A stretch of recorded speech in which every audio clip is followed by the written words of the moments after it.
Perhaps you've never been fooled into the old card trick 52 pickup, where your brother, sister, cousin, aunt, or uncle asks you if you want to play a game of cards called 52 pickup, and then they throw all of the cards on the ground in front of you and tell you to pick them up. Not very fun, I know, but that's what inspired this drill, which offers players a lot of loose ball reps in a short period of time, and is also fun and competitive with a high cardio effect towards the end of the game. In Variation 1A, the group timed variation, all players start behind the restraining line, behind the end line, or touching the goal, with coaches having all of the balls contained in a ball bag or bucket, with between 40 and 52 balls minimum for large groups. The coach then throws all of the balls into one end of the floor, and on the whistle, players are instructed to run and scoop up all of the loose balls, eventually running them back to the coach, placing them in the ball bag or the net in as little time as possible.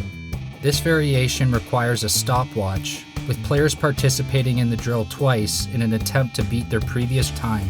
This drill could also be done from one end of the floor to the other, which is the case in Variation 1B, the full floor variation. For both variations, coaches keep track of the shortest time achieved throughout the course of the season, using the same amount of balls each time to ensure consistency. Variation number 2 is the team competition, which is the same as the previous variation, except the balls should be placed into 2 or more bags, buckets, or nets, in a game also known as Hungry Hungry Hippos. Players should be divided evenly into 2 to 4 teams and should ideally be wearing pinnies for team identification purposes.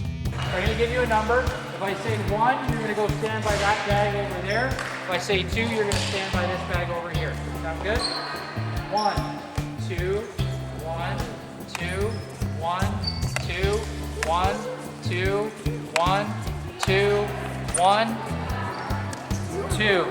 So a couple rules here. You can only scoop one ball at a time. When it gets down to the last couple balls, we'll let you kind of like fight for the balls a little bit. We have equipment on here.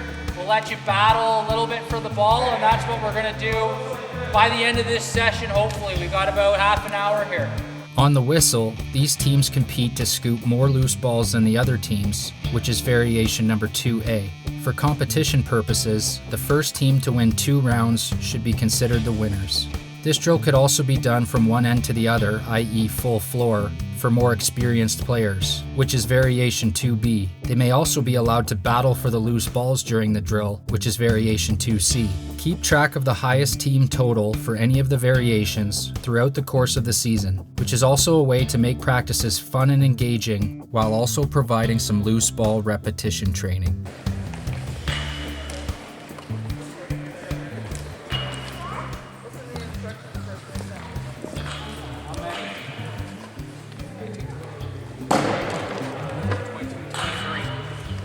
Three.